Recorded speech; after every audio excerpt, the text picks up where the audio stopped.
Boa tarde a todos. Bem-vindos ao nosso webinar da linha de marketing. Eu sou a professora Tânia Veludo, eu sou líder da linha de pesquisa em marketing e hoje vou estar conduzindo esse webinar com vocês. Antes da gente iniciar, eu gostaria de ler o disclaimer. As manifestações expressas por integrantes dos quadros da Fundação Getúlio Vargas e por convidados que participam dos eventos e transmissões online representam exclusivamente as opiniões dos seus autores e não necessariamente a posição institucional da FGV. Reiteramos também que todos aqui presentes concordaram em participar deste evento de forma espontânea e, com isso, autorizam o uso de sua imagem para essa transmissão, que ficará disponível posteriormente nos canais oficiais da FGV. Então, bem-vindo a todos. Vamos iniciar a nossa apresentação do webinar. Vou compartilhar com vocês a apresentação. Muito bem. Me desculpa. A gente vai falar hoje, então, da nossa área de concentração, da linha de pesquisa e estratégia de marketing, tá? Antes da gente começar, eu quero apresentar um pouco da nossa escola. A Fundação Getúlio Vargas, ela foi fundada na década de 40 com a missão de desenvolver, apoiar o desenvolvimento socioeconômico do Brasil, né? E, para isso, preparar quadros profissionais qualificados para atuar na administração privada e pública do país.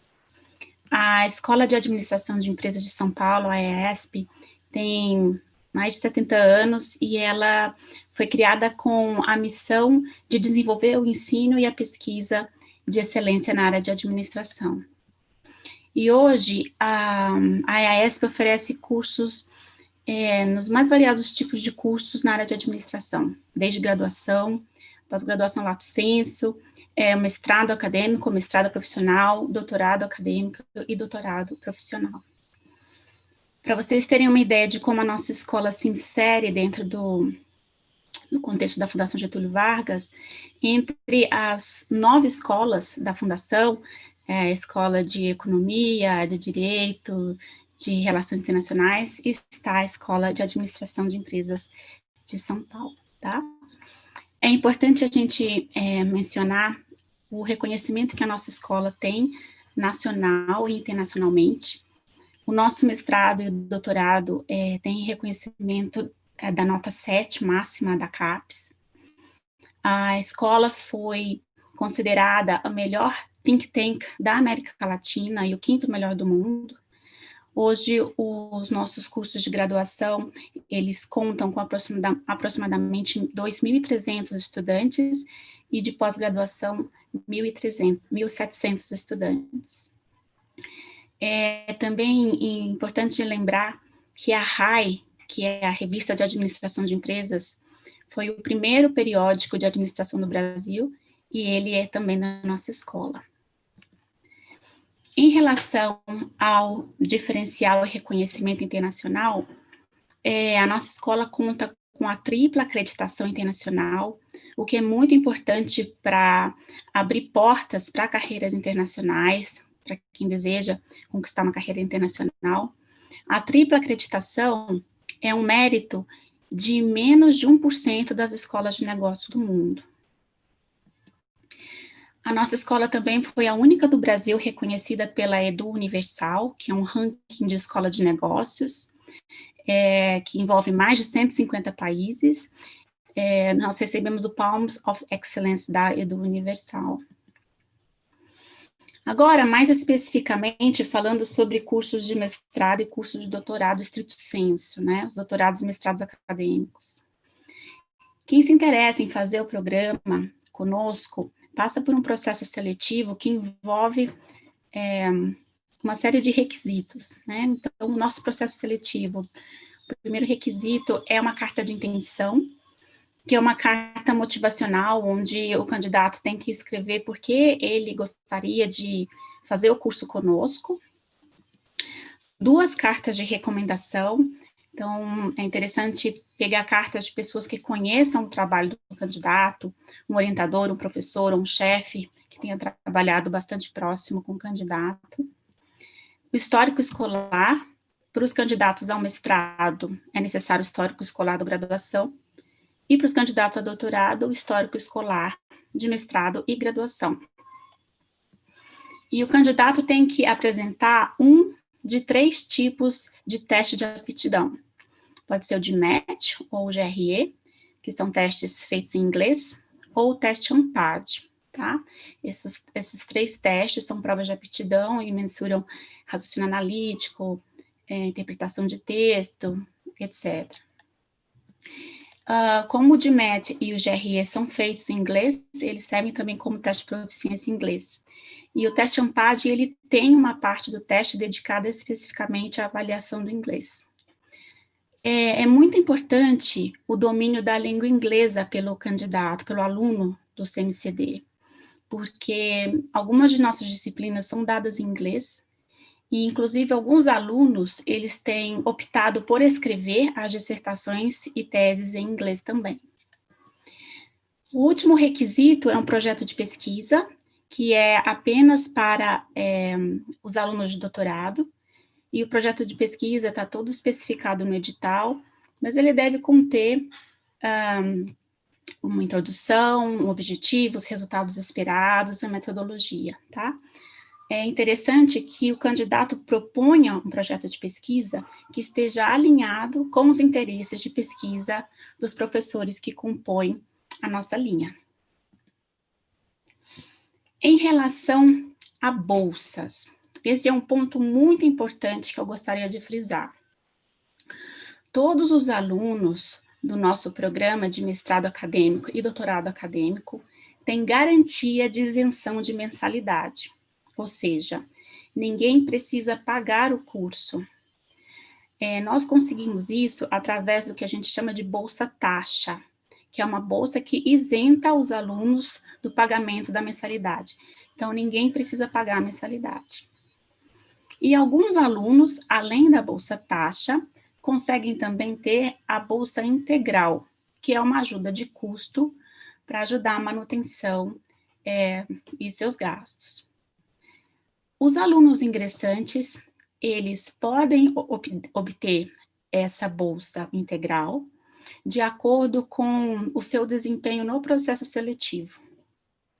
E os alunos veteranos também têm a oportunidade de obter a bolsa integral através de um processo seletivo próprio que mede o desempenho acadêmico do aluno ao longo do curso.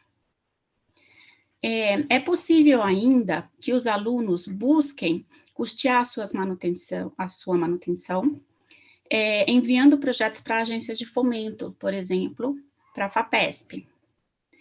E também existem oportunidades dentro da EASP que podem ajudar os alunos a custear suas despesas. Nos departamentos de ensino, por exemplo, prestando monitoria aos cursos de graduação, no GV Pesquisa, se envolvendo em algum projeto específico, ou mesmo pelos centros de estudo. Os centros de estudos que estão mais ligados diretamente à nossa linha de pesquisa é o Centro de Excelência em Varejo, o GBSEV, o Centro de Empreendedorismo e Novos Negócios, GBSEM, e também o Núcleo de Comunicação Marketing de Redes Sociais Digitais, que é o GV Redes. Agora, eu gostaria de falar de uma modalidade específica de bolsa, que é a chamada bolsa TA, que é o Teaching Assistant. Essa bolsa, ela é uma bolsa específica para doutorandos, e ela corre num processo seletivo paralelo ao processo seletivo para ingresso no programa. Então, os candidatos de doutorado que tenham interesse em ter a bolsa TA, precisam manifestar o seu interesse já no processo seletivo. Para isso, a exigência é que o aluno tenha dedicação integral e exclusiva ao programa. O TA também, para participar do processo seletivo para o TA, a gente pede que o aluno apresente o teste de GMAT ou o GRE, não pode ser, no caso, o teste UNPAD, tá? E a ideia é que o aluno consiga desenvolver as suas atividades de pesquisa, a sua tese, e auxiliar algumas atividades de ensino e pesquisa nos departamentos ou junto à coordenação. Então, o aluno vai dedicar algumas horas semanais para essas atividades. A bolsa de TA, ela tem o prazo de 2 anos e meio, e ela pode se estender por mais um ano com um contrato de docência, onde o aluno, né, o TA, exerce atividades de ensino no graduação. Vou falar agora mais especificamente da nossa linha de pesquisa, estratégia de marketing. Nós temos 6 sub-áreas principais na nossa linha, que é cultura e consumo, estudos experimentais em marketing, sustentabilidade e inovação em marketing, métodos quantitativos e mensuração em marketing, pesquisa transformativa do consumidor e varejo online e multicanal. Para 2021, nós estamos oferecendo 2 vagas de mestrado e 4 vagas de doutorado. A nossa linha de pesquisa, formada, né, pelos professores, pelos alunos, os pesquisadores, tem conseguido publicações em jornais de relevância internacional e nacional. Então, para citar alguns, European Journal of Marketing, Industrial Marketing Management, International Business Review, International Marketing Review, Journal of Business Research, Journal of Consumer Psychology, Journal of Retailing, Non-Profit and Voluntary Sector Quarterly, Psychology Marketing. Todos esses periódicos, eles têm classificação 3, 4 ou 4 estrelas, de acordo com o ranking ABS. E nós temos também publicações em periódicos nacionais, a própria Revista de Administração de Empresas, a RAI, na Revista Brasileira de Marketing, entre outros. Agora eu gostaria de falar mais especificamente sobre informações acadêmico-administrativas do programa. O prazo para a conclusão do doutorado são 4 anos e para o mestrado 2 anos. As disciplinas geralmente acontecem concentradas em um dia e as aulas geralmente duram 4 horas. O mestrado precisa cumprir 30 créditos e o doutorado são 24 créditos em disciplinas, né? O mestrado, 24 em disciplinas e 6 na dissertação. E no caso do doutorado direto, o aluno precisa cumprir 48 créditos. Vou falar mais especificamente agora da estrutura curricular do mestrado. O aluno precisa cumprir 8 créditos em disciplinas obrigatórias, né, sendo 6 deles em formação científica, que são disciplinas oferecidas pela Escola de Métodos. Então, aí tem métodos quantitativos de pesquisa 1, métodos qualitativos de pesquisa 1, métodos de pesquisa. E 2 créditos em formação em administração, que é a disciplina Teoria de Organizações. Além das 8 créditos em obrigatórias, o aluno deve cursar 14 créditos em disciplinas eletivas, né, sendo pelo menos 6 créditos em disciplinas em formação específica da nossa linha de pesquisa, 4 créditos em outras disciplinas da Escola de Métodos, e outros 4 créditos em outras disciplinas de linha, outras linhas de pesquisas, ou de outros programas, ou da Escola de Inverno, que eu vou comentar daqui a pouquinho.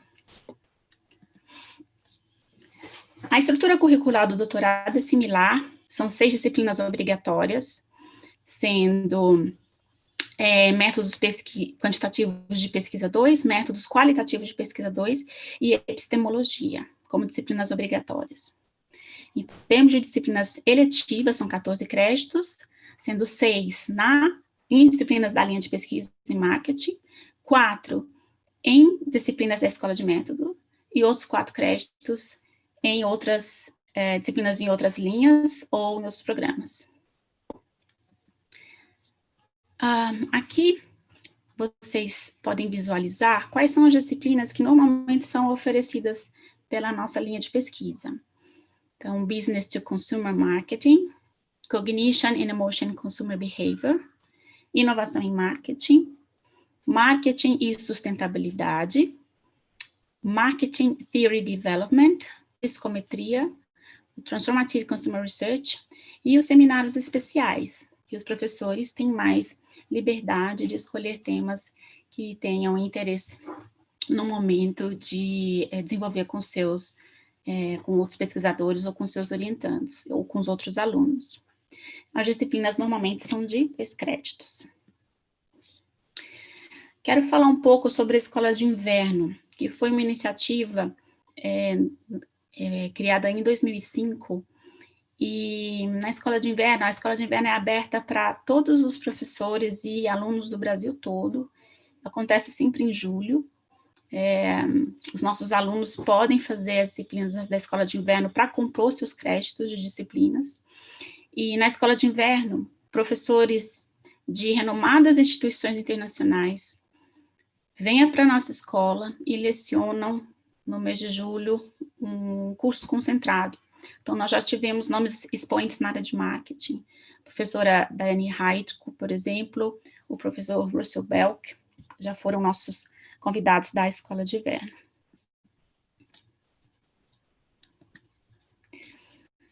Ainda sobre as normas do programa, nós temos o que nós chamamos de prova de habilidades. Ao longo do curso de mestrado, o mestrando, ele tem que cumprir a prova de habilidade. O que significa isso? Significa que ele tem que apresentar um trabalho em congresso ou ter um artigo aceito ou publicado em alguma revista, tá? A prova de habilidades, ela tem o objetivo de fazer com que o aluno, desde o comecinho do curso, tenha a cabeça voltada para a pesquisa, tá? E para a publicação dos seus resultados, das pesquisas que ele está envolvido. A prova de habilidades para o doutorado consiste em publicar ou ter aprovado um artigo em periódico. Uma outra norma para a obtenção do grau, especificamente para o doutorado, é a experiência internacional. Nós incentivamos muito os alunos a realizarem o sanduíche, ficando 6 meses, 1 ano fora do Brasil, em alguma instituição de ensino internacional. A experiência internacional do aluno é super importante para o nosso programa. Os alunos podem se envolver também em organizar eventos internacionais, participar de projetos de pesquisa internacionais, publicar em periódicos internacionais ou participar de congressos internacionais. E a EASP destina uma verba para custear as despesas dos alunos de mestrado e doutorado pela participação em congresso. Então, a nossa escola, ela tem uma série de oportunidades internacionais, e é de nosso interesse que os alunos aproveitem essas oportunidades. Então, nós temos parceria com a Universidade de Chicago, Yale, London Business School, Nova de Lisboa, entre outras instituições. Os nossos alunos, recentemente, realizaram esse estágio de pesquisa no exterior em diversas universidades americanas, Baruch College, Bentley University, Cornell, Fordham, no UK também, Cardiff, no Canadá, a Schoolish, Bocconi na Itália, Melbourne na Austrália. Então, esse ponto da internacionalização é super importante para nós. Qual é o perfil do nosso aluno? Os nossos alunos, eles têm formação em diferentes áreas do conhecimento. Então, tem alunos formados em administração, direito, engenharias, jornalismo, economia. O que a gente espera do aluno? É que o aluno tenha interesse em pesquisar, em aprender, que ele seja curioso e que ele queira desenvolver as habilidades dele, né, de raciocínio, habilidades analíticas, lógicas e discursivas também, tá? E que ele queira trabalhar e também trabalhar em grupo e assumir posições de liderança. Qual que é o perfil do nosso egresso? O egresso do mestrado, ele é um profissional habilitado a participar de projetos de pesquisa e também atuar como docente. E o egresso de doutorado, ele é um profissional que ele tem plena condição de trabalhar com pesquisa de excelência, de qualidade, em instituições de ensino, ou mesmo no âmbito de empresas, no âmbito empresarial, por exemplo, em consultoria, tá? Ele tem uma sólida formação metodológica, ele tem condições de liderar pesquisas e também de iniciar a formação de novos pesquisadores. Os nossos egressos hoje atuam como professores e pesquisadores de diversas instituições nacionais, inclusive na própria EASP, nós temos ex-alunos do mestrado e doutorado trabalhando como professores ou pesquisadores. E nós temos alunos também optando por trabalhar em instituições internacionais. Então, nós temos uma ex-aluna que hoje é professora na França e um ex-aluno que leciona na Alemanha. Um outro ponto importante para a gente destacar na nossa linha de pesquisa são os prêmios que os professores que fazem parte da linha e também os alunos têm obtido. Então, nós recebemos o prêmio CAPES de tese, a menção honrosa no prêmio CAPES de tese, diversos prêmios e menções honrosas em congressos importantes para a nossa área, por exemplo, no CLAV, Congresso Latino-Americano de Varejo, o ENAMPAD, no ACR, né, o Association of Consumer Research, a conferência, nós conseguimos o melhor paper de estudante de doutorado no ACR Latinoamérica. E agora eu gostaria de chamar os outros professores para que eles se apresentem para vocês e falem um pouquinho sobre os interesses de pesquisa deles, tá? Eu gostaria de começar, seguindo a ordem alfabética, gostaria de passar a palavra para o professor Delany Botelho. Olá, boa tarde, pessoal. Prazer estar aqui com vocês. Meu nome é Delany Botelho, eu sou professor da linha desde quando eu entrei na EASP, que foi em 2009, junto com a professora Eliane, e eu sou professor da FGV, na verdade, há quase 20 anos, porque eu fui, antes da EASP, eu fui professor da EBAP, no Rio de Janeiro. Então, e meu mestrado e meu doutorado também foram na EASP. Então, eu tenho um vínculo com a escola muito forte. A minha graduação foi em engenharia, especificamente engenharia agronômica, e depois eu fiz o mestrado na área de organizações, na EASP, e o doutorado na área de marketing também na EASP, com um programa sanduíche na Universidade do Sul da Califórnia. O tema da minha tese foi na área de preço, e eu tenho trabalhado com preço e ministrado aulas e cursos de preço até hoje. Atualmente na EASP eu ministro a disciplina Cognition and Emotion Consumer Behavior, que é no mestrado e doutorado, que é esse nosso programa, e que tem um forte componente de design experimental em termos metodológicos e a teoria no campo da cognição e da emoção. Na graduação, eu dou aula para o primeiro semestre, para os calouros, né, o pessoal de 17 anos, também de comportamento consumidor, e que eu divido a disciplina com a professora Tânia e com a professora Lúcia, que estão aqui hoje. E no mestrado profissional, na área de varejo, eu ministro a disciplina de preços, e no mestrado profissional, no outro mestrado profissional, também ministro a disciplina de estratégia mercadológica. E alguns cursos executivos também da EASP. Eu acho importante, então, estar tanto num programa acadêmico, como doutorado, como no curso executivo, que eu acho que essa é uma competência interessante da EASP, que a gente traz o mundo real para a nossa pesquisa. A gente tende a fazer intenta fazer uma pesquisa com grande impacto e com bastante rigor e teoricamente forte, mas que tenha relevância para o mundo real, já que a gente está na área de administração de empresas e mais especificamente na área de marketing. Na IASP também eu tenho sido coordenador do CLAV, que é o Congresso Latino-Americano de Varejo de Consumo, que alguns de vocês conhecem, desde 2012 ou 2013, e que esse ano agora vai ser final de outubro, e que é um fórum interessante para a gente congregar os pesquisadores e também a área executiva do varejo de consumo no Brasil.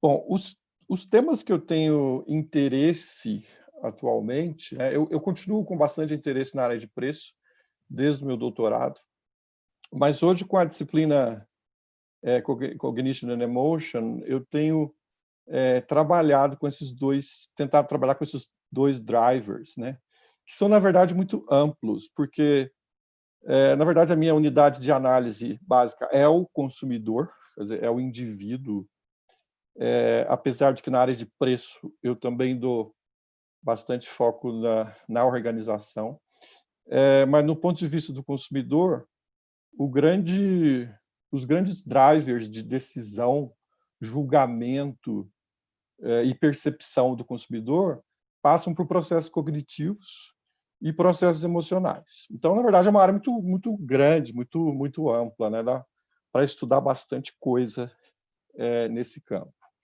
Especificamente na área de cognição, eu tenho interesse no inconsciente, nos processos inconscientes de cognição, que estou trabalhando com uma aluna de pós-doc agora, a gente está, inclusive, publicando um artigo no Psychology and Marketing sobre como as pessoas processam e tomam decisões baseadas em cheiro, em ambiente de varejo, sem ter percepção disso.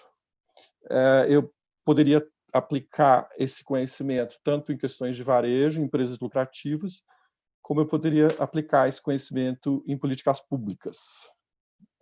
Só um exemplo específico aqui. Na Índia, por exemplo, muitas pessoas pobres não usam os banheiros públicos por causa do mau cheiro. Então, eles fazem suas necessidades ainda nas ruas. Com o desenvolvimento de aplicadores de cheiro que minimizam e que neutralizam esse odor, as pessoas voltaram a usar os banheiros públicos. Então, isso é uma aplicação em política pública. Uma outra área que também tem aplicação para a área pública, mas também na área empresarial, que eu tenho interesse agora, é imagery, que é a formação de imagem no teu cérebro, que essa imagem não necessariamente é visual, ela pode ser uma imagem de cheiro, de som, ou de tato, os sentidos, e isso pode ser muito interessante hoje, que com essa pandemia, por exemplo, que as pessoas estão indo online, e como é que as empresas vão oferecer seus produtos que eu preciso para tomar decisão, para poder julgar e para poder perceber algo, eu precisaria de pistas de tato ou de cheiro. Eu não vou conseguir isso de maneira online, mas eu posso conseguir que a pessoa forme na mente dela alguma coisa próximo do que eu estou querendo comunicar para ela. Uma outra área que tem a ver com até um aluno que acabamos de publicar no Industrial Market Management, na área de B2B, mas estudando o comprador, então o indivíduo, como as pessoas processam informação, tem a ver com cognição, tomando atalhos de decisão baseado em heurísticas. Por exemplo, será que eu tomo a decisão de compra baseado numa heurística de preço-qualidade, ou seja, eu infiro a qualidade baseada no alto preço, ou eu faço uma análise de preço? Então, a grande conclusão do artigo foi que mesmo no mercado mais racional, como o B2B, os compradores ainda eles têm características de irracionalidade como no B2C, porque são pessoas, continuam sendo pessoas. E na parte de emoções, eu tenho trabalhado com discrete emotions, que são emoções discretas. São várias, né? Um ganhou o prêmio no melhor artigo do ACR Latin America em 2018, que é sobre culpa, e também é uma aluna de mestrado na época. E agora foi acabado de ser aceito um artigo no Journal Business Research sobre inveja. Aí você pode perguntar, mas o que inveja tem a ver com marketing? A gente tem visto que tem um aumento de empresas usando a inveja. Por exemplo, a BMW lançou uma propaganda no ano passado que ela falava assim, inveje quem tem um BMW. E a gente foi averiguar se realmente isso é interessante, já que a inveja é uma emoção negativa. Bom, a maior parte do meu design metodológico hoje tem sido experimentos, mas eu tenho, agora chegando nos meus alunos, né, eu tenho uma diversidade, assim, principalmente quando lidamos com os alunos de mestrado. Então, eu vou dar alguns exemplos aqui de alunos que acabaram com as suas publicações, tiveram publicações bem-sucedidas, inclusive no mestrado, né? O Jansen, por exemplo, foi um aluno de mestrado que, o ano passado, ele conseguiu uma publicação no Journal of Market Management, usando uma metodologia qualitativa. Ele estudou peregrinação religiosa e como é que se dá o processo de consumo quando as pessoas estão em peregrinação. Ele estudou, basicamente, o caso do Padre Cícero, no Nordeste. O Fábio, ele acabou de defender uma tese de doutorado agora sobre online browsing. Como é que as pessoas elas navegam pela internet, vão para lá, vão para cá, vão para lá, vão para cá, e têm dificuldade de tomar decisão. Isso é uma teoria que vem da psicologia e que a gente está aplicando agora no consumo. E um exemplo interessante, por exemplo, é a Netflix. Muita gente usa a Netflix, é tanta opção que ela vai para lá, vai para cá e acaba não assistindo nada. Ela só fica browsing, né, o website. E aquela aluna, só para terminar o exemplo, aquela aluna de mestrado que a gente publicou sobre inveja, agora ela está estudando, ampliando o conceito e indo para o campo da moralidade. Sempre com o background de cognição e emoção por trás, para poder entender como é que o consumidor toma a sua decisão. Então, basicamente, é isso. Eu acho que eu extrapolei meu tempo de 5 minutos aí, Tânia. Me desculpe. Obrigada, Delane. O pessoal que está acompanhando o webinar pode escrever para nós perguntas que a gente vai ter um espaço ao final para responder as dúvidas de todos, tá bom? Então, agora foi o professor Delane que se apresentou e apresentou os principais interesses de pesquisa dele. Obrigada, Delane. Eu gostaria de pedir agora para a professora Eliane se apresentar.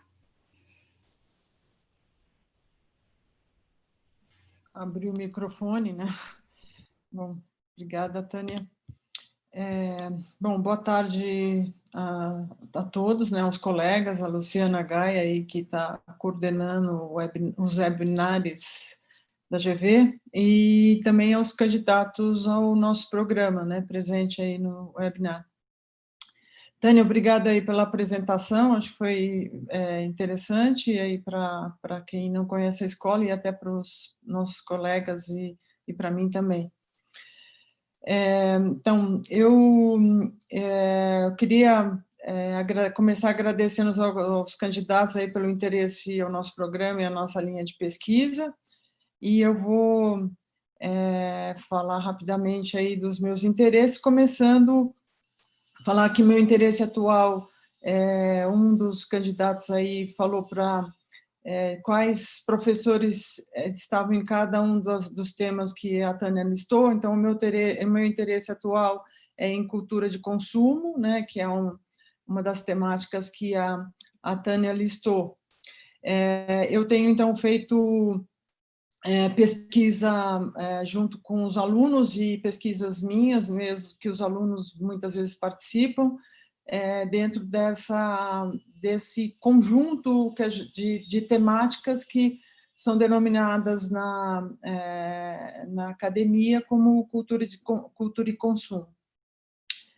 Bom, vocês vão olhar os nossos currículos antes de se apresentarem formalmente, se vocês forem chamados para a entrevista, para a fase 2 do processo seletivo, né? Então, eu não vou aqui usar o tempo para falar sobre o meu histórico enquanto formação e atuação. Mas, assim, só para... estou há mais de 20 anos atuando como pesquisador e professor, e eu tenho 11 anos na GV. Eu tenho dado aula no mestrado acadêmico, mestrado e doutorado acadêmico aí da escola, e também no mestrado profissional e doutorado profissional, tudo em administração de empresas. No mestrado acadêmico, aí no CMCD, né, no mestrado e doutorado acadêmico, eu tenho dado a disciplina de marketing, construção de teoria em marketing, e dei por 4 vezes também a disciplina que é cultura e consumo, e esse ano eu dei também a disciplina de métodos de pesquisa qualitativa. No mestrado profissional, eu tenho dado a disciplina de estratégia de marketing, e no doutorado profissional, que iniciou há 4 anos, eu dei para todas as turmas uma disciplina que chama Tendências em Marketing.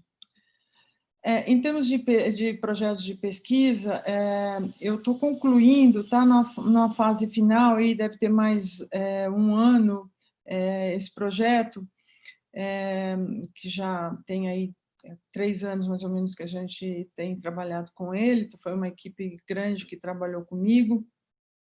Nós tivemos o financiamento externo e interno da própria GV para conduzir uma pesquisa que tentou compreender a dinâmica de transformação de produtos commodities, né, que a gente tem vários produtos commodities no Brasil que vendemos internamente e externamente, mas vários desses produtos commodities, feito café, chocolate, cachaça e a própria culinária paraense, teve um processo de transformação bem recente, e esses itens passaram a ser valorizados pelos atores de mercado. Então, a gente tentou analisar essa transformação e essa criação de mercado, de apreciação, né? Então, o que a gente chama de gourmetização de produtos alimentares, a partir da visão dos atores de mercado. Então, consultamos aí consumidores, profissionais atuando com cada um desses produtos, associações de produtores, associações de intermediários, né, que trabalham com esses produtos, os empreendedores que se envolveram de alguma forma com o processo de transformação, e influentes também, né? Então, como é que cada ator aí se mobilizou e quais os efeitos disso, tanto do ponto de vista de negócios quanto do ponto de vista de consumo. Então, esse foi um projeto longo aí, e a gente já teve vários produtos, artigos financiados, seminários, vídeos, enfim, a gente teve uma longa trajetória. Ainda estamos com 3 artigos em processo de avaliação nos periódicos, e há espaço ainda para se alguém tiver interesse em olhar o processo de gourmetização ou de transformação de alguma commodity, a gente tem condições de trabalhar.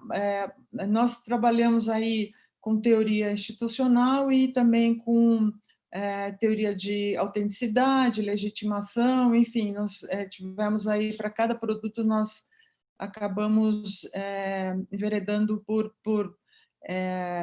teoria e conceitos diferentes para explicar aí o processo de transformação. Agora eu estou iniciando um projeto de pesquisa que vai analisar a relação entre consumidores e microinfluentes em mídias sociais, digitais, e como os padrões de consumo de produtos e serviços relacionados à beleza são reformulados a partir dessas relações. Eu vou, então, analisar a atuação de microinfluentes em redes sociais, que tenham aí como temática básica a beleza feminina. Quando eu falo beleza feminina, tanto a beleza corpo, como as outras belezas, rosto, cabelo, enfim, a gente tem aí uma fragmentação, e a gente tem, dentro mesmo desse universo, uma fragmentação grande das temáticas que essas influentes se propõem discutir, né? Com esse projeto aí, eu espero contribuir para a literatura ao associar a natureza do meio digital, né? Então, as culturas de mercado, e vou fazer uma análise da influência das mídias sociais digitais e seus aspectos materiais. Então, vou tratar da ubiquidade, essa coisa de todo momento estar interagindo com as redes sociais, né? E aí essa relação entre os atores humanos, né? Então, os influenciadores e os consumidores. E como isso tudo modifica os padrões de consumo de beleza, né? E esse estudo, ele tem ele é mais do que uma discussão sobre comunicação, moldando o consumo, é mais sobre o aprisionamento das mulheres aos padrões de beleza. Então, está tratando aí de poder também, né? Nesse sentido, ele tem um potencial de contribuir para as ONGs, né? Para ONGs que apoiam aí jovens e mulheres com problemas de saúde decorrentes aí desse processo de interação com as redes sociais e os influentes. Esse projeto derivou aí da tese de doutorado de duas orientandas minhas, que também os artigos já foram publicados, e a gente viu muito fortemente os distúrbios decorrentes aí da interação com os influentes, né, os influenciados com os influentes. Então, acho que eu já passei aí do tempo que que me foi dado, né? Mas as orientações, só para concluir, as orientações dos meus alunos têm fortemente relação com cultura de consumo, mas alguns temas específicos dentro de cultura de consumo, mas também no doutorado e mestrado profissional eu tenho tratado de coisas mais diria, mais gerenciais ou mais aplicadas, né? Eu tenho uma orientação que está falando sobre fake news e reputação corporativa, e eu tenho uma outra falando da proposta de valor na estruturação de modelos de negócio em clean techs, né? Então, só para dar uma visão da envergadura aí dos temas que a gente tem atuado aí junto com os alunos, tá? Então, eu queria mais uma vez agradecer o espaço e estou à disposição.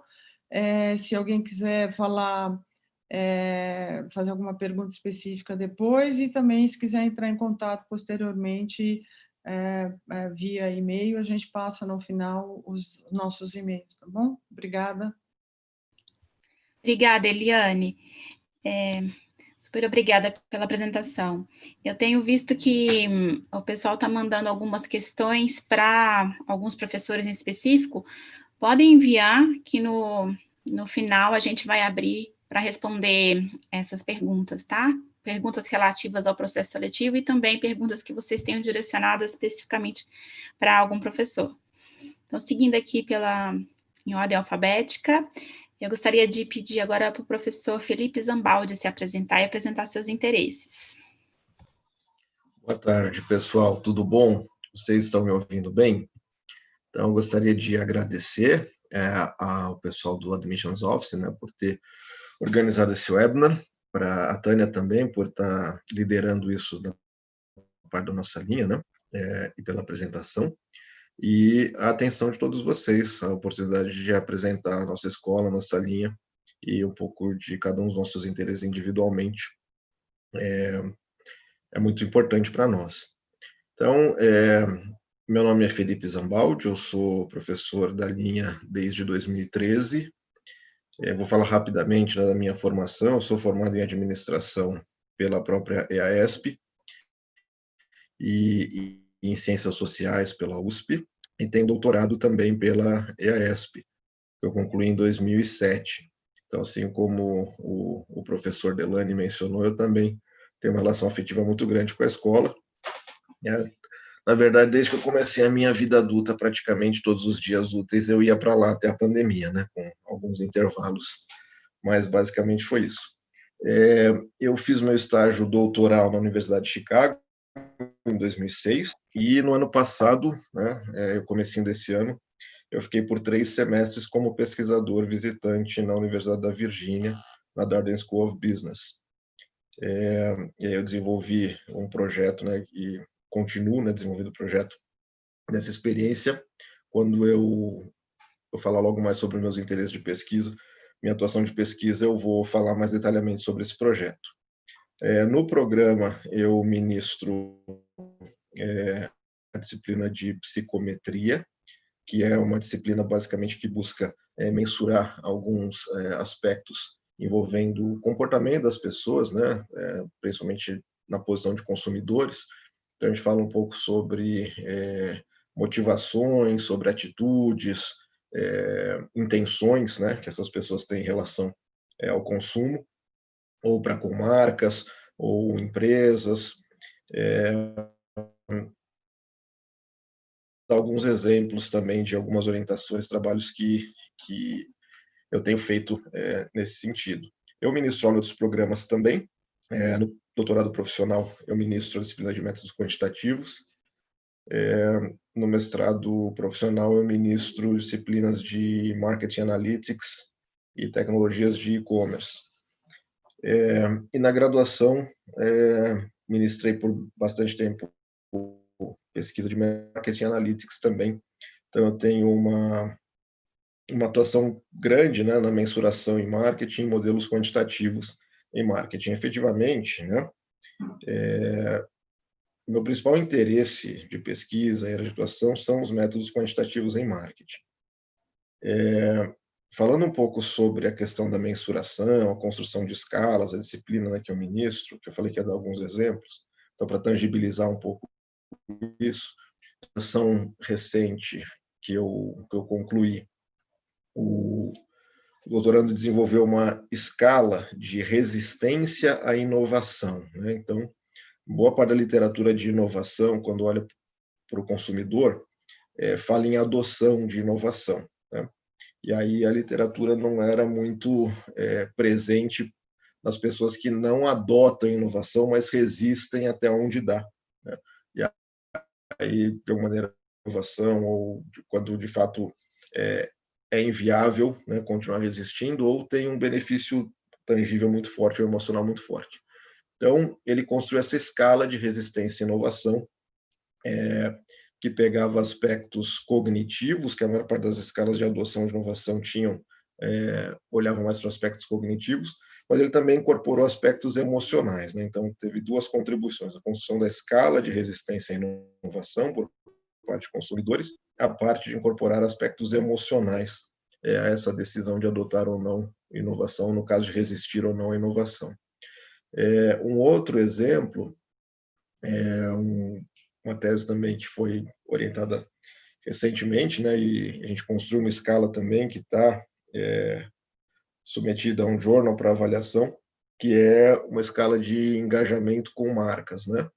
Existem várias escalas de engajamento com marcas, né? Geralmente elas têm ali 3 dimensões conhecidas, que é a comportamental, a de atenção e a emocional, mas o ponto dessa escala é que ela tinha uma relação com as expectativas de recompensas tangíveis e intangíveis do comportamento de se engajar, né?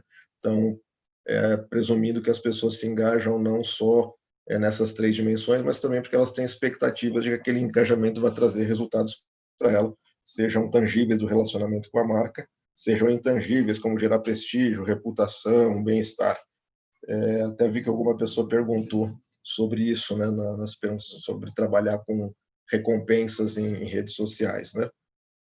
Esse pode ser um exemplo, a pessoa se engajar com marcas ou com outros objetos numa rede social, esperando recompensas tangíveis e intangíveis. Então, essa ideia de trabalhar com a mensuração, né, com as escalas, indo para esses exemplos, ou seja, tentar medir, né, coisas que geralmente são latentes, não são observáveis no comportamento, na intenção, nas atitudes, mas que existem técnicas, né, que chamam técnicas psicométricas, para que essas medidas sejam feitas e verificadas em termos de validade, capacidade de previsão, etc. Falando agora um pouco sobre interesse de pesquisa que eu tenho desenvolvido mais nos últimos anos, inclusive o projeto que eu fui desenvolver na Virgínia, é justamente tentar aproximar, né, o que a gente chama de modeling em marketing, né, que tem mais como unidade de análise as organizações, as marcas e análise de dados secundários com modelos econométricos, para a sua interação com o comportamento do consumidor, né? Então, essa tradição de olhar para a marca, para o fabricante como unidade de análise, é bastante rica, né, na pesquisa em marketing. Tem muitos journals, né, que tem muita publicação nesse sentido. Então, basicamente, olha um pouco a interação, né, das variáveis do marketing mix, seja distribuição, preço, comunicação, desenvolvimento de produto, embalagem, novos produtos, inovações, com o desempenho de fabricantes e marcas, né? E aí grandes bancos de dados aí com dados econométricos, desempenho no varejo, desempenho no digital, desempenho de vendas, né? Então a relação das decisões táticas, né, do marketing mix no curto, médio e longo prazo com o desempenho das próprias marcas. Essa literatura é bastante rica, tem variações com países emergentes e desenvolvidos, então países emergentes já tem complexidades logísticas diferentes dos desenvolvidos, então muitas vezes as curvas, as relações entre as variáveis do desempenho são diferentes. Flutuações econômicas também trazem essas diferentes. E aí, justamente a partir disso, o projeto no ano passado começou a olhar como é que esses modelos econométricos poderiam ser convertidos, explicados nessas relações das variáveis, das decisões de marketing com o desempenho, em relação ao seu impacto no consumidor, né? Principalmente em relação a essa questão das flutuações econômicas. Então, quando as flutuações econômicas acontecem, o nível de confiança das pessoas na economia e, consequentemente, seu grau de ansiedade, angústia, se altera também. E aí as pessoas reagem diferente. E como é que as marcas se comunicam, se posicionam, precificam, né, lidando com essas oscilações de humor e de ansiedade nas flutuações econômicas, né? Então, aí tem que olhar para o consumidor para tentar verificar se a gente está olhando ali nos dados agregados, nos modelos econométricos, se aqueles mecanismos de fato e aí o caminho para olhar isso é fazer experimentos com consumidores, de alguma maneira, para tentar explicar os mecanismos encontrados com os dados agregados e em grande escala. Então, basicamente, o projeto que eu comecei a desenvolver lá foi nessa linha, e particularmente olhando para categorias de produtos de alimento e bebidas que têm adição ou não de açúcar. Então, o que nós já vimos? É que as pessoas, quando estão com mais ansiedade, quando elas confiam menos na economia, elas tendem a migrar para os produtos que têm adição de açúcar, né? Ou seja, tem um de need for sugar, né? Ficam carentes de açúcar. Isso controlado por preço já, né? Porque tem essa discussão, o light é visto como produto premium, etc. Mas controlando por preço ainda observa-se esse movimento. E aí, a partir disso, a gente começa a tentar entender se a forma como as marcas se posicionam, né, elas podem compensar essa carência de açúcar com sensações que vamos chamar de doces, né, sensações de doçura, né, Se a pessoa consegue vincular a ideia do que ela tem de precisar de açúcar com um posicionamento mais dócil, né, da marca. E aí, a partir disso, aparentemente sim, né, codificando algumas peças de comunicação, essa relação existe. E aí, o próximo passo é justamente, por meio de experimentos, verificar a variação de confiança na economia de diversas pessoas, a comunicação que uma marca entrega e a intenção dela de consumir mais açúcar ou não, por exemplo, né? Então, tem essa interação da área de modeling com o comportamento do consumidor, e, de alguma forma, isso tem implicações não só para as marcas, para o seu desempenho públicas, né, porque está envolvendo algumas questões como saúde, etc., e a própria saúde da economia em si, e como é que as empresas podem se recuperar, né, num bem-estar de demanda agregada. Bom, eu também acho que eu falei bastante, né, acho que é uma característica nossa, né, se dá microfone na mão do professor, acontece isso, mas obrigado mais uma vez pela atenção e, claro, a gente está à disposição para tirar dúvidas e conversar individualmente com quem precisar. Obrigada, Felipe. Então, chegando perguntas, ao final a gente vai tentar responder, tá, pessoal? Podem mandar perguntas sobre o processo seletivo ou direcionadas ao professor que vocês quiserem perguntar. Agora, eu gostaria de chamar o professor Marcelo Perim para se apresentar. Obrigado, Tânia. Boa tarde a todos. Obrigado pela presença de todos. A gente sabe que momento diferente, né? E é bastante gratificante ter uma audiência nesse momento. Eu espero que todos vocês estejam bem com suas famílias nesse instante. Bom, eu vou fugir um pouquinho, vocês vão ver, da linha mais focada em comportamento consumidor, que a gente vê prevalecente até agora, e vou trazer um pouco o marketing para o marketing estratégico, mais para a linha de empresas, né? Eu não vou tomar realmente o tempo de vocês com a minha formação, isso está disponível ao Lattes e ao LinkedIn, é muito tranquilo o acesso lá, os detalhes, né? Eu queria só destacar alguns aspectos da minha formação para justificar o meu interesse de pesquisa, né? Não só da formação, como a atuação profissional também. Eu dividi a minha formação entre graduações e especialização, mestrado, doutorado, pós-doc, entre ciência da computação e administração, sempre com viés, assim, ao longo da carreira, para o marketing. Do início de carreira, eu atuei 10 anos como analista de sistemas e coordenador de projetos em sistemas de informação gerencial, em empresa, como funcionário ou como consultor em empresas de médio e grande porte. E a migração para a vida acadêmica veio mais tarde, né, depois desses 10 anos, propriamente com o doutorado, né. Com experiência acadêmica, eu estou há 30 anos já como professor de graduação, desses 30, mais ou menos 23 anos como pesquisador e professor de pós-graduação em marketing, né, pós-graduação estrito, né. Essa formação e esse interesse sempre na performance da empresa, performance de mercado, performance de marketing, é que define o meu interesse pelo tema de marketing estratégico.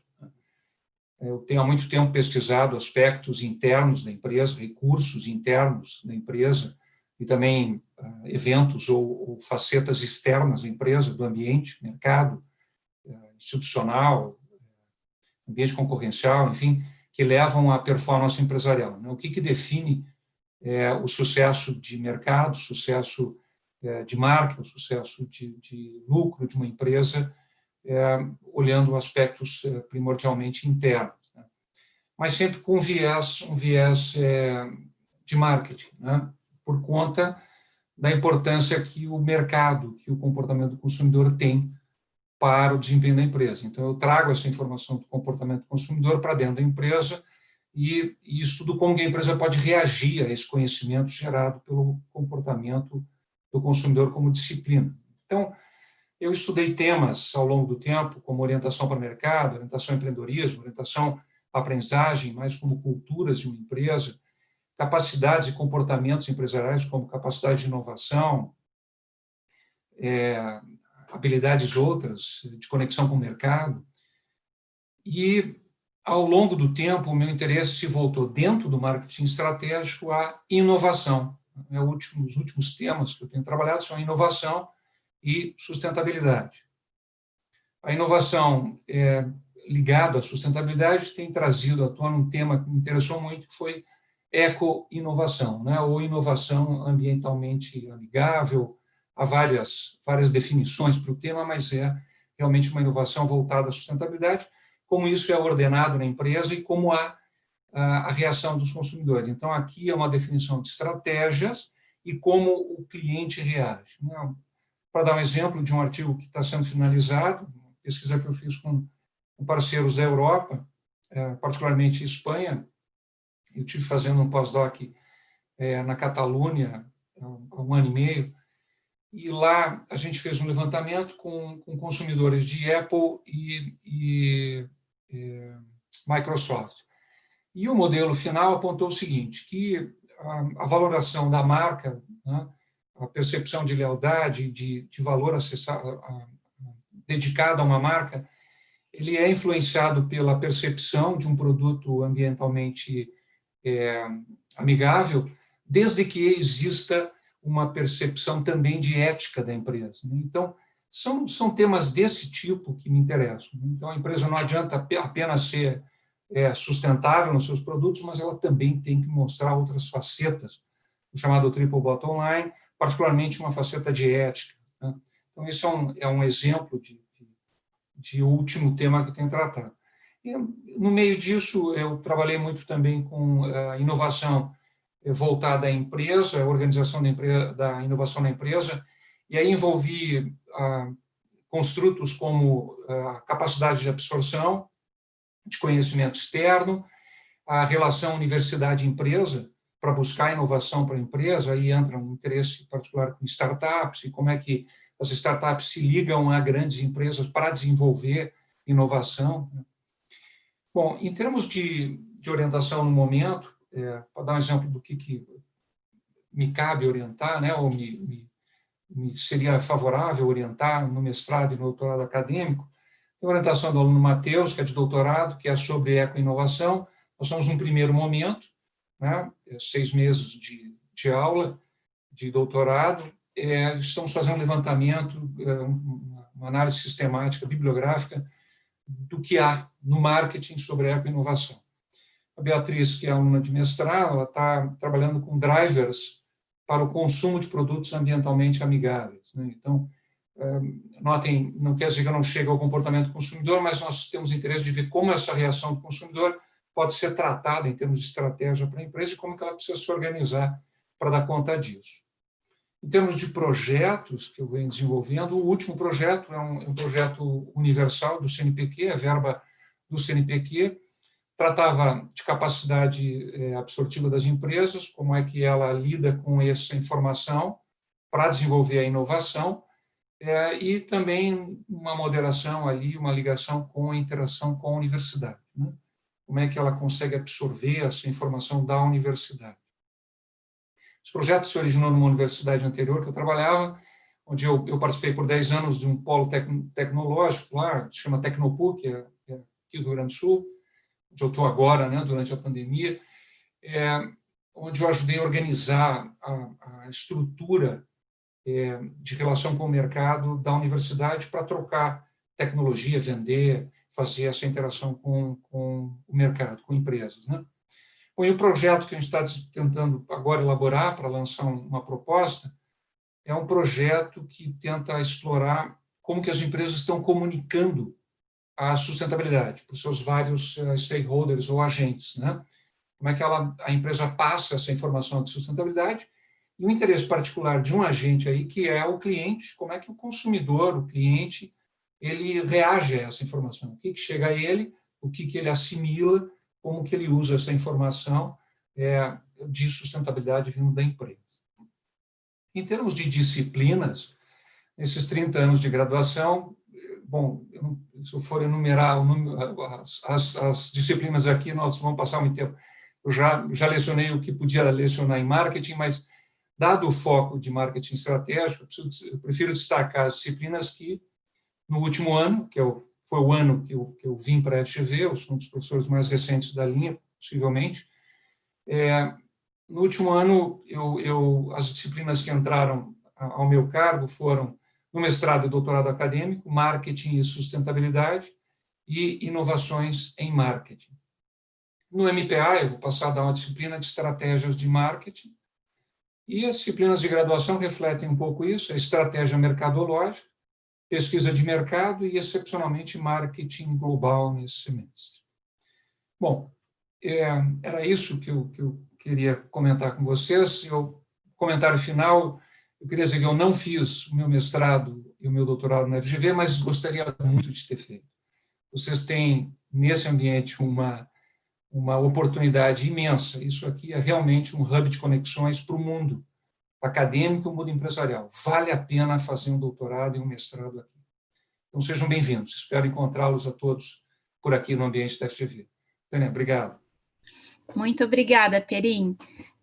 Então, o nosso corpo docente, o corpo docente da linha, é formado por 5 professores, professor Delane, professor Eliane, professor Felipe, professor Marcelo e eu. Mas nós contamos também com a participação de 2 professores colaboradores, que é a professora Lúcia Barros e o professor Leandro Guissoni. Então, gostaria agora de chamar a professora Lúcia Barros para se apresentar e apresentar seus interesses de pesquisa. Obrigada, Tânia. Obrigada a todos por estarem aqui. Como a professora Tânia falou, eu sou professora colaboradora, eu estou entrando na linha de pesquisa como colaboradora a partir de 2021, então estou entrando agora, né? Eu estou na FGV desde 2019, então também estou na turma dos recentes, mas mais ou menos, né? Eu fiz minha graduação na GV, em administração pública, depois fiz mestrado, né, na GV também, na linha de pesquisa de marketing, fui orientanda do professor Delane, então para vocês também saberem um pouco o que acontece com as pessoas depois que elas fazem o mestrado e o doutorado eu acabei fazendo na FGV também, mas eu fui para a IBAP, no Rio de Janeiro, e aí eu voltei para cá, e desde 2019 eu estou na FGV, dando cursos de graduação, né, também com a disciplina de pesquisa de mercado e comportamento do consumidor. Dei um curso no mestrado profissional de Behavioral Science, também é uma área que me interessa, né, já me adiantando. E agora eu entro como colaboradora, né? Então, como colaboradora, eu não oriento, mas eu tenho trabalhado bastante com os alunos atuais. Então, atualmente, eu tenho um projeto de pesquisa junto com 3 alunas, na verdade, de doutorado. E vou falar, então, um pouquinho dos temas que eu tenho trabalhado e que me interessam, né? A minha área é a área de comportamento do consumidor, então, acho que é um pouco parecido com grande parte dos professores.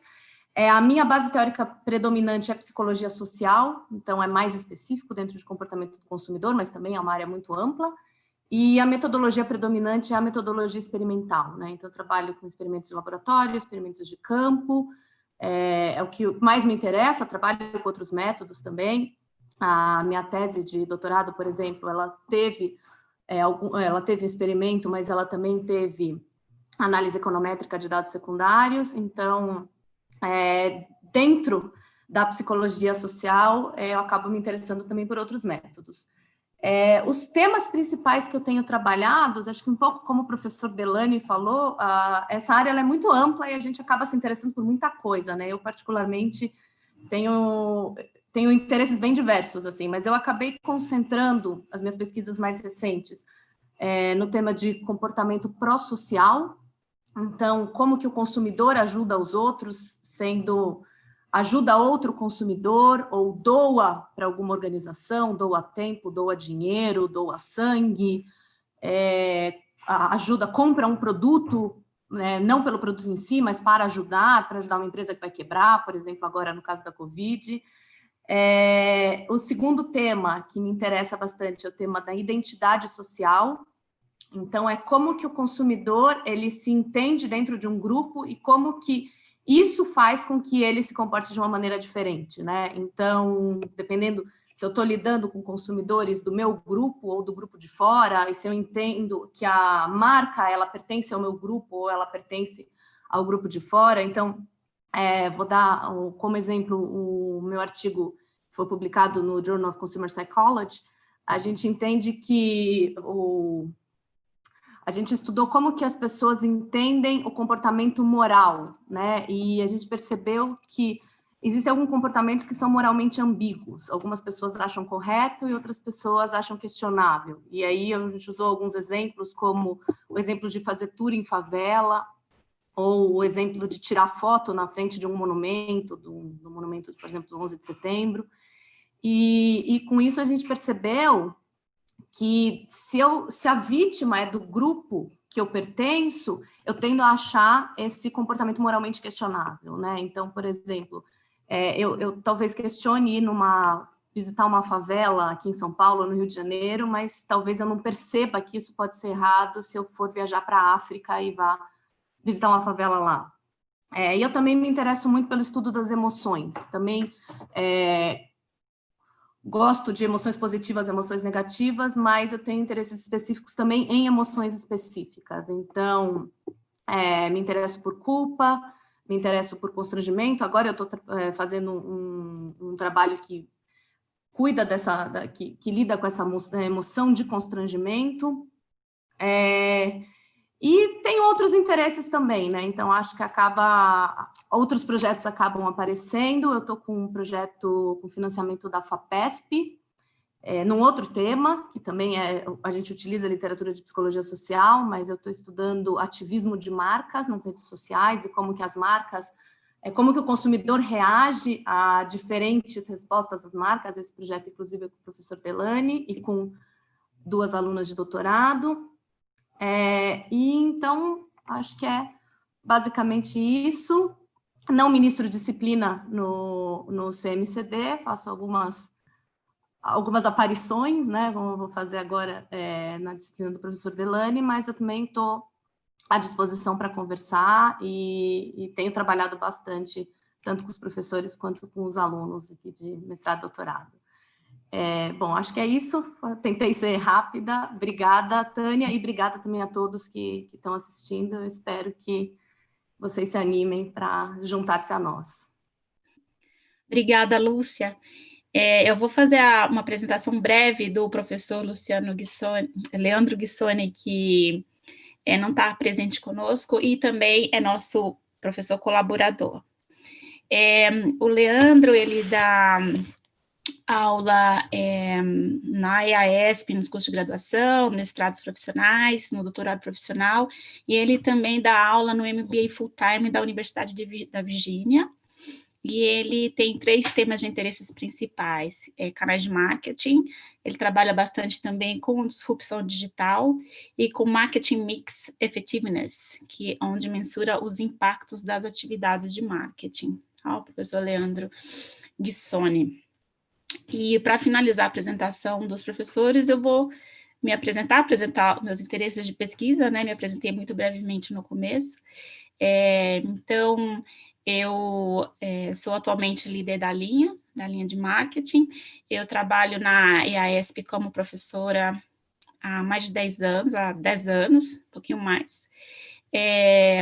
Na linha de pesquisa, eu atuo há 6 anos, comecei a trabalhar na linha de pesquisa em marketing há 6 anos atrás. Eu sou administradora, eu fiz o meu doutorado fora do Brasil, no Reino Unido.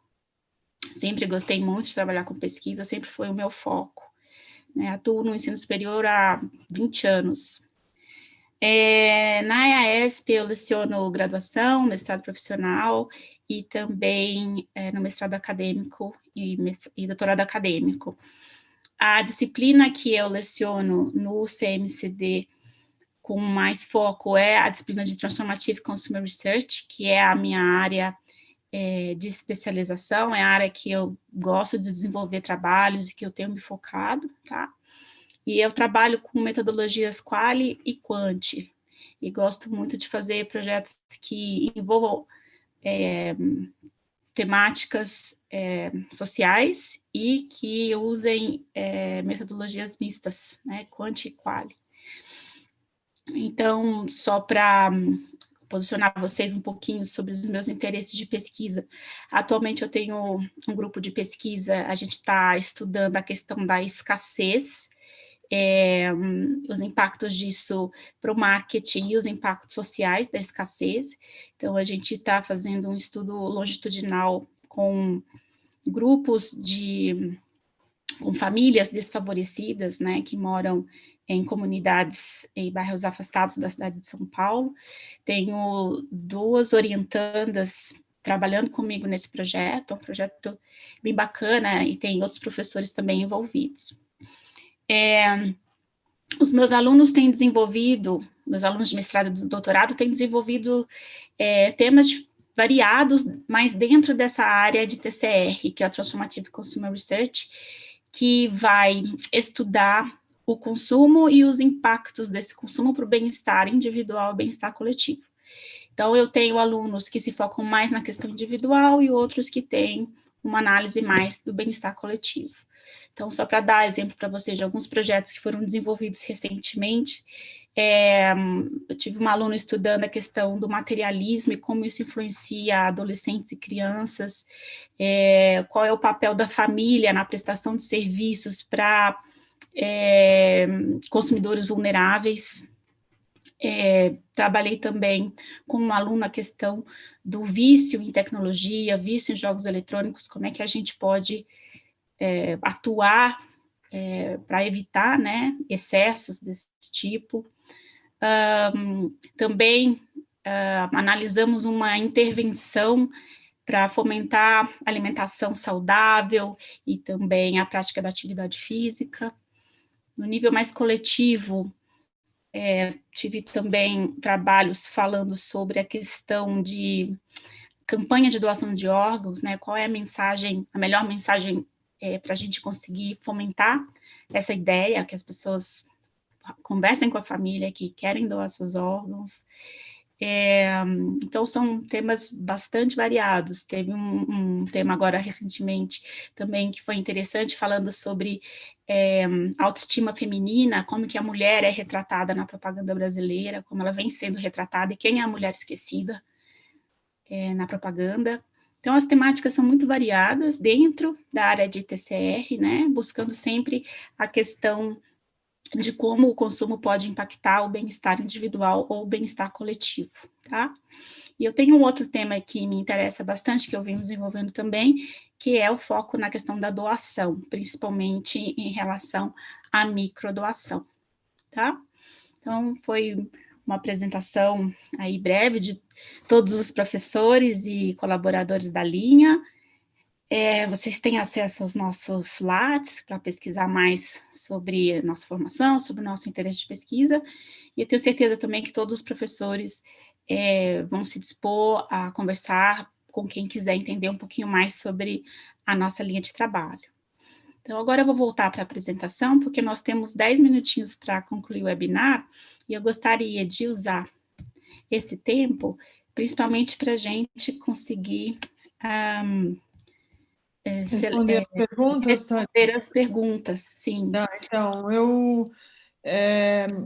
uma pergunta da Denise Melconi, ela quer saber se alguém tem interesse na linha em mercado de luxo.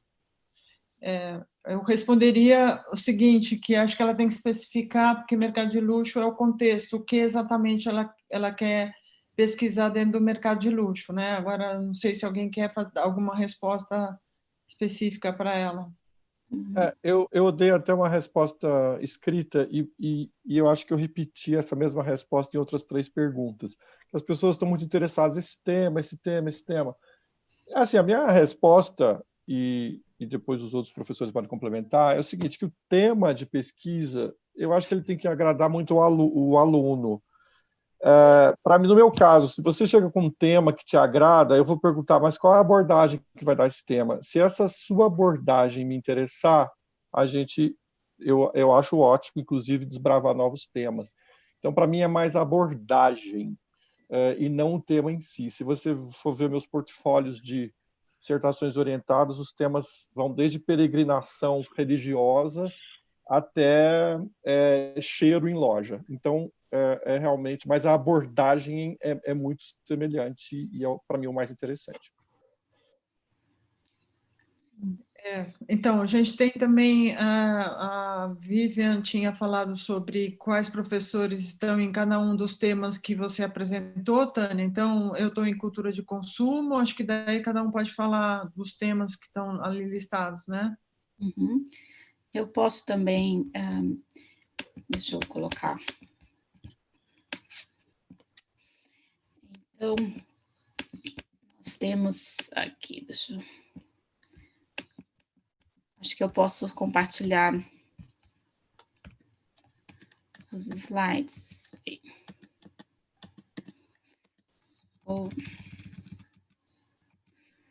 Cultura e consumo, então, a professora Eliane. Estudos experimentais em marketing, o professor Delane Botelho e a professora Lúcia. Sustentabilidade e inovação em marketing, professor Marcelo Perim. Métodos quantitativos e mensuração em marketing, professor Felipe Zambaldi.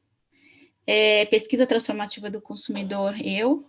Varejo online multicanal, principalmente o professor Leandro, mas o professor Felipe e, eventualmente, o Delane também trabalham, né? Então, são esses. A Manuela, acho que o Delane já deve ter respondido particularmente para ela. Gostaria de saber se o Delane considera estudos de mecanismos de recompensa em redes sociais um tema de campo de estudos.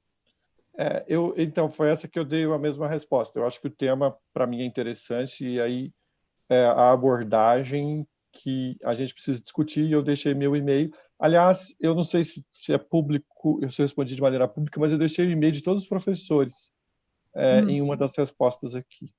Não está público, Delane. Acho que é bom deixar público, então. Coloca no chat para todo mundo. Eu tenho essa resposta. O Fernando Thompson, ele perguntou se há espaço para um estudo de cobertura jornalística sobre temas específicos de impacto internacional. Acho que é a resposta que o Delane acabou de dar, né? Acho que é possível, depende aí da abordagem, do que você efetivamente quer pesquisar, né? Certo? Aí, fora das questões temáticas, tem um anônimo que diz se a experiência de um estudante de graduação com pesquisa e publicação é um fator relevante na avaliação do candidato pela banca. Assim, né, depende da experiência que você teve, não, Tânia? Acho que você pode também responder.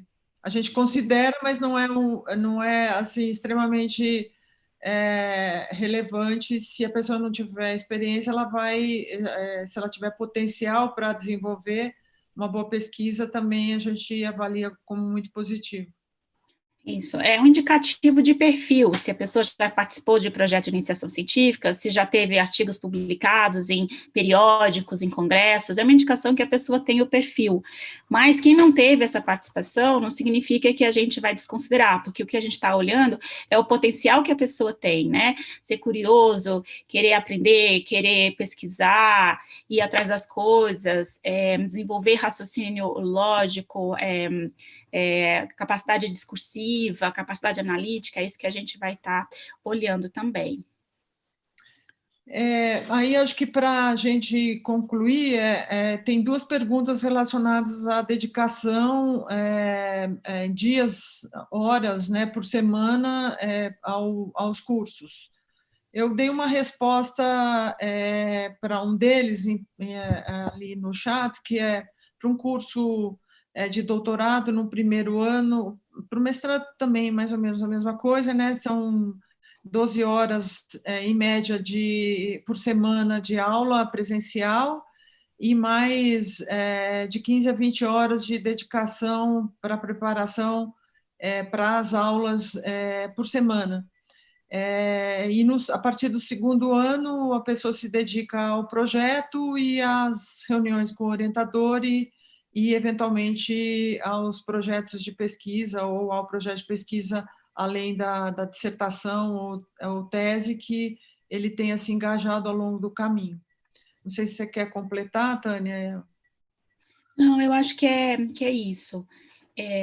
O que eu acho interessante agora, tem várias perguntas sobre processo seletivo, e eu acho que a Luciana Gaia, que está aqui presente conosco, do Admission Office, obrigada, Luciana, poderia talvez fazer uma explicação geral a respeito do processo seletivo, que os alunos os candidatos estão tendo dúvida. Está sem áudio, Luciana. Obrigada, professora Tânia. Só falando de uma pergunta aqui, a Denise está pedindo depois se você pode voltar na tela de prazos, tá? Que ela quer ver os prazos. Então, nós recebemos várias perguntas aqui sobre o processo seletivo, sobre os exames, ANPAD, GRE e GMAT. Então, isso está no edital, que eu coloquei o link para vocês aqui no chat, mas o ANPAD ele tem validade de 2 anos, nós vamos aceitar a partir da edição de setembro de 2018. O GMAT e o GRE, eles têm validade de 5 anos. Que mais? Sobre as aulas, né, a professora já respondeu. Se é obrigatório fazer algum outro exame de proficiência em inglês, além do GMAT ou do ANPAD. Não, porque eles já têm, o GMAT e o GRE eles já são em inglês e o ANPAD tem uma prova em inglês. Então, não precisa. Se o GMAT substitui o ANPAD substitui o GMAT, você precisa apresentar ou um ou outro, não os dois. Mas se você quiser concorrer a uma bolsa TA, é obrigatório que entre pelo GMAT, apresente uma nota no GMAT. Deixa eu ver o que mais aqui que tem que... Eu procurei responder também para todos. O online, né? Querem saber se o curso pode ser feito online, não, né? Que você já respondeu. Online, nossos cursos são todos presenciais. Nós estamos em formato online agora por conta da pandemia, mas os nossos cursos são presenciais sempre, né? Então, logo a gente possa voltaremos no formato presencial. Nós até temos algumas sessões que nós fazemos de discussão tal, online, mas em geral é tudo presencial, né? E eu acho que tem uma pergunta específica para, só deixei aqui para a Denise perguntou para a Lúcia se o Behavioral Science é associado à economia também, se ela tem interesse nisso. Eu acabei respondendo, sim, tenho interesse. Tá bom. Tá, então acho que cobrimos aqui... tem uma pergunta da Adriana, se é possível fazer o doutorado morando fora do estado. É possível, se você não morar em Rondônia, né, por exemplo, mas assim, é possível você ir e vir toda semana para cumprir as disciplinas no primeiro ano, né, principalmente. Nós já tivemos vários alunos que fizeram isso, né, mantiveram suas residências nos outros estados e vieram para as aulas. Não é recomendável porque você perde a convivência, né, que é bastante importante, aí, participar também de outros projetos de pesquisa, mas é possível. Tá? Não sei se a Tânia quer fazer algum comentário. Não, Liliane, acho que é isso mesmo, é perfeito. É importante que vocês estejam próximos da gente, porque a gente tem muita oportunidade de pesquisa aqui, e conviver nesse ambiente é também muito enriquecedor. Pessoal, para já finalizando o nosso webinar, que a gente está um pouquinho em cima da hora, e atendendo também ao pedido da Denise, eu gostaria de compartilhar com vocês algumas datas importantes, tá? Para quem estiver interessado em fazer o processo seletivo. Então, vamos lá. As inscrições vão até dia 14 de outubro. Os testes aceitos, né? Como a Luciana reforçou, é o GMAT, com validade de 5 anos, GRE também, e o ANPAD com validade de 2 anos. As entrevistas ainda vão ser definidas, elas vão ser feitas em novembro, mas a data ainda vai ser especificada, tá bom? E acho que é isso. Aqui tem o e-mail da Luciana, caso vocês tenham dúvida sobre o processo seletivo, e o meu e-mail também. E nós colocamos o e-mail de todos os professores no chat, para que vocês possam entrar em contato conosco, caso vocês tenham alguma dúvida, alguma questão específica, tá? Mais alguma coisa, pessoal? Natália, deixa eu só complementar, porque eu acho que tem muita pergunta relacionada a isso. A pergunta é: eu posso fazer o doutorado para trabalhar em consultoria? A gente pode conversar mais sobre isso, mas só para deixar claro que tem um doutorado específico na FGV, que é o DBA, que é o doutorado profissional, que forma aquele candidato especificamente para o mercado profissional de consultoria. O nosso foco é muito em formar um pesquisador. Então, só para mostrar que a gente tem um portfólio de cursos que atende mais necessidades dos candidatos. Tá certo. Mais alguma questão? Lúcia, Peri, Felipe, Eliane, Luciana? Não, só agradecer mais uma vez a participação. Eu acho que colocaram mais uma pergunta aqui sobre filtro do teste ANPAD. Na verdade, eles são notas de referência, né? A gente não tem um corte, são notas de referência que a gente utiliza no processo seletivo, certo, Luciana? Então, é isso. Certo. Porque esse teste, ele é classificatório e não eliminatório. Mas sempre que eu falo com o candidato, eu sugiro que ele estude com base nessa referência, que é uma referência bem, bem alta, porque é uma linha bem competitiva. Uhum. Então, pessoal, eu acho que eu vou encerrar. Eu quero agradecer muito a Luciana por estar aqui nos apoiando no dia de hoje. Gostaria de agradecer muito também a equipe de eventos da GV, o pessoal da DICOM, aos meus colegas de linha, Eliane, Delane, Felipe, Marcelo, aos professores colaboradores, Lúcia e Leandro, que não puderam estar presentes, que não pôde estar presente, e principalmente a todas as pessoas que se inscreveram e participaram hoje conosco. Essa apresentação vai estar disponível para vocês na internet. Quem não conseguiu participar hoje pode ver depois, tá? E o nosso canal de contato também é aberto, caso vocês queiram tirar dúvidas ou conversar de forma mais direta com cada um de nós, tá bom? Então, agradeço a participação de todos e eu espero que vocês se inscrevam e venham participar conosco do nosso programa. Tchau para todo mundo. Tchau. Tchau, obrigado. Tchau para todo mundo. Tchau, obrigado.